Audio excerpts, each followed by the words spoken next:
প্রথমেই যেটা করতে হবে, কড়াইয়ের মধ্যে চাল, ডাল এবং ডিম খুব ভালো মতো ভেজে নিতে হবে। আর এই পদ্ধতিতে আজকে আপনাদেরকে একটা রেসিপি তৈরি করে দেখাবো যেটা এত মজা হয়, আপনারা বাসায় একবার ট্রাই না করলে এটার টেস্ট আসলে বুঝবেন না। যাই হোক, সেই দিন স্বপ্নে গিয়েছিলাম আর স্বপ্নে চাল, ডাল এবং 2টা ডিম সহ 65 টাকার একটা প্যাকেজ আমি নিয়েছি। আর এই স্পেশাল প্যাকেজ দিয়ে আপনাদেরকে এই স্পেশাল রেসিপিটা তৈরি করে দেখাবো। তো এর মধ্যে আসলে কি আছে, কতটুকু আছে, আমি আপনাদের চোখের সামনে আনবক্সিং করছি।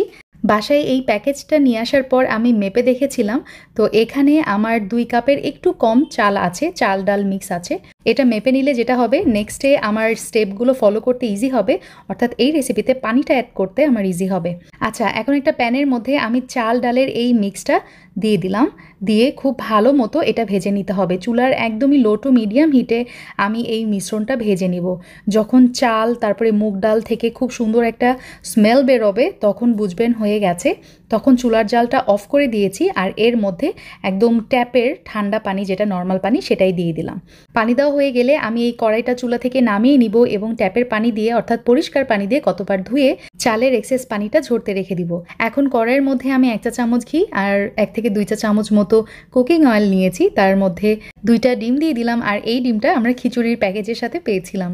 চুলার জালটা মিডিয়ামে রেখে সামান্য একটু লবণ দিয়েছি ডিমের মধ্যে। এখন এই তেলের মধ্যে ডিমটা ভেজে নিব, স্ক্রাম্বল করে নিব অ্যাকচুয়ালি। তো হয়ে গেছে, আর ঘি দিয়ে ভেজে নেওয়ার কারণে ডিমে কিন্তু এক্সেস স্মেলটা থাকবে না। সেম কড়াইয়ে আমি 2 টেবিল চামচ তেল ব্যবহার করেছি, তার সাথে দিয়ে দিলাম আস্ত জিরা, দারচিনি 2 থেকে 3 টুকরো, আর তার সাথে লাগছে সাদা এলাচ, আমি এখানে 4টা ব্যবহার করেছি, আর তেজপাতা 2টা। কিছু সময় ভেজে নিব, তারপরে অ্যাড করে দিচ্ছি পেঁয়াজ কুচি। পেঁয়াজ কুচি আমি এখানে 1/3 কাপ পরিমাণ ব্যবহার করেছি, আর কাঁচা মরিচ দিয়েছি 8 থেকে 10টা, আমি চিড়ে নিয়ে তারপর ব্যবহার করেছি। কিছু সময় তেলের মধ্যে ভেজে নিব, তারপরে অ্যাড করে দিচ্ছি 1/2 কাপ মতো পানি। এখন কিছু স্পাইস অ্যাড করছি। প্রথমে লবণ দিয়ে দিলাম 1.5 চা চামচ, তার সাথে আদা এবং রসুন বাটা মিলিয়ে 1 চা চামচ, হলুদের গুঁড়া 1/2 চা চামচ, জিরা গুঁড়া 1 চা চামচ, ধনিয়া গুঁড়া 1 চা চামচ, লাল মরিচের গুঁড়া 1/2 চা চামচ, আর গরম মশলার গুঁড়া আমি 1 চা চামচ ব্যবহার করেছি।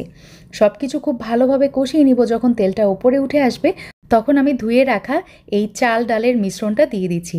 যেই চালটা আমরা কড়াইয়ে ভেজে নিয়েছিলাম আগে, সেটা কিন্তু আমি কয়েকবার পানি দিয়ে ধুয়ে তারপরে পানিটা ঝরিয়ে নিয়েছি।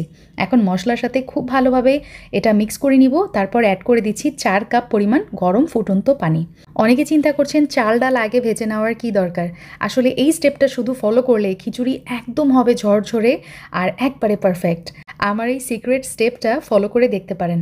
খিচুড়ির সাথে পানি যখন গায়ে গায়ে লেগে আসবে, এই পর্যায়ে আমি 1/2 চা চামচ লবণ ব্যবহার করেছি। সব কিছু চেলে আমি কতগুলো ইনগ্রিডিয়েন্টস অ্যাড করব।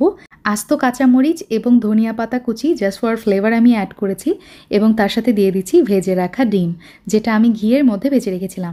এখন ঢাকনা দিয়ে একদম চুলা লো আছে আমি 10 মিনিটের জন্য রেস্টে রেখেছি।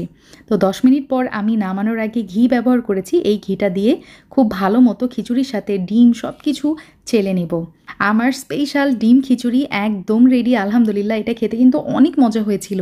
এভাবে ডিম খিচুড়ি রান্না করে দেখুন, কয়েক সপ্তাহ এই টেস্ট মুখে লেগে থাকবে। আল্লাহ হাফিজ, আসসালামু আলাইকুম।